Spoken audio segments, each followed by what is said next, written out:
জীবনে পরিশ্রম না করলে সফলতা অর্জন করা যায় না। কথায় আছে না, কষ্ট করলে কেষ্ট মেলে। প্রত্যেকটা কাজের পেছনে পরিশ্রম রয়েছে। পরিশ্রমের পর যদি সফলতা পাওয়া যায়, সেই পরিশ্রমের কাজ আর পরিশ্রম মনে হয় না। সেদিন আমার জন্য কি পিয়ার পার্সেল এসেছে আনবক্স করেছি, এন্ড সেদিন আমি আমার নিজের একটু যত্ন করলাম। যত্ন বলতে হেয়ার কেয়ার করেছি। সো হাই এভরিওয়ান, আসসালামু আলাইকুম। সবার কি অবস্থা, কেমন আছেন? আশা করি সবাই ভালো আছেন। মঙ্গলবার আমার একটি পিয়ার পার্সেল আসে, অর্থাৎ 9 তারিখে আসে। আমি তখন আর পার্সেলটি আনবক্স করতে পারিনি। আজকের ব্লগের জন্য ভিডিও শুট করেছি কালকে, অর্থাৎ বৃহস্পতিবারের। সেই যে মঙ্গলবারের রাতের বেলা আমি হাতে মেহেদি পরেছি, তার পরের দিন ভিডিও ছবি তুলবো, সেটা আর করা হয়নি। এই ভিডিওগুলো আমি বৃহস্পতিবারের দুপুর বেলা করেছি। এরই মাঝে আমি অনেকবার পানের কাজ করেছি, কিন্তু কালার মাশাআল্লাহ অনেক ভালো আছে। আমার ঘরের বারান্দায় সানলাইট দুপুর বেলা থেকে শুরু হয়, এজন্য হাতের মেহেদির ফাইনাল লুক কিছু ভিডিও ছবি তুলে সানলাইট থাকতে থাকতে আমি পার্সেলটি আনবক্স করে ফেলি। পিয়ার পার্সেলে ছিল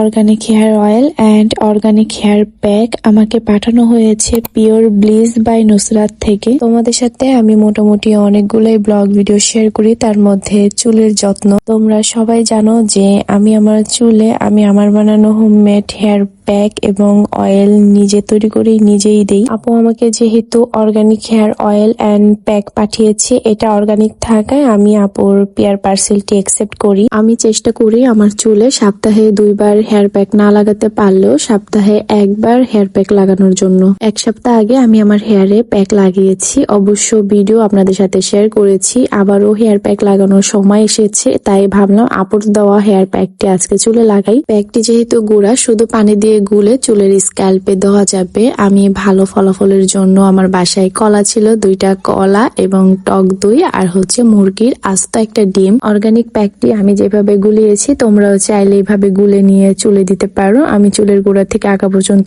খুব ভালো করে অ্যাপ্লাই করে দিয়েছি। আপনারা যারা ভালো মানের অথেন্টিক অর্গানিক প্রোডাক্টস নিতে চাচ্ছেন, তারা পিওর ব্লিজ বাই নুসরাত থেকে নিতে পারেন। আমি পেজের লিংক ডেসক্রিপশন বক্সে দিয়ে দিব। চুলে প্যাক লাগানোর 1 ঘন্টা পর আমি শাওয়ার নিয়ে নিই। স্কিনোর এই স্ট্রবেরি ফ্লেভারের শাওয়ার জেলটি ফার্স্ট টাইম ইউজ করেছি, আমার কাছে বেশ ভালোই লেগেছে। সেদিন আমি চুলে প্যাক লাগিয়ে চুলে শ্যাম্পু করে ফেলেছি, কারণ ডিম এবং কলার স্মেল চুলের মধ্যে খুবই বাজে লাগছিল।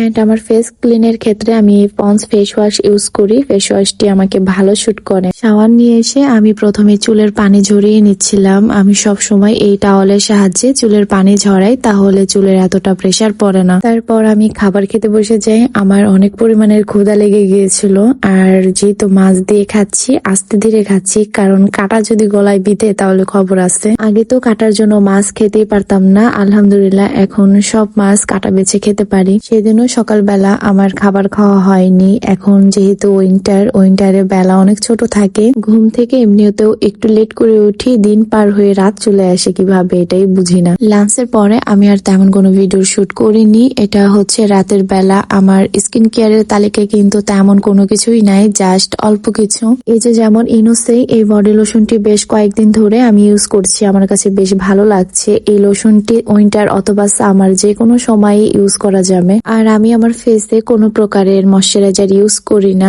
আমি পমেড ছাড়া একদমই চলতে পারি না। আমার ঠোঁট সহকারে, মুখ সহকারে, হাতে পায়ে পারি না যে পমেড লাগাই। আমার স্কিন কেয়ারের তালিকায় আর কিছু থাক বা না থাক, পমেড অবশ্যই থাকতে হবে। উইন্টার নাই সামার নাই, সব সময় থাকবে। যাই হোক, সেদিন রাতে আমি আমার চুলে তেল দিইনি, এমনি বেনি পাকিয়ে শুয়ে পড়ি। আজকের মতন ভিডিওটি এই পর্যন্ত শেষ করছি। আল্লাহ হাফেজ। So thanks for watching my video.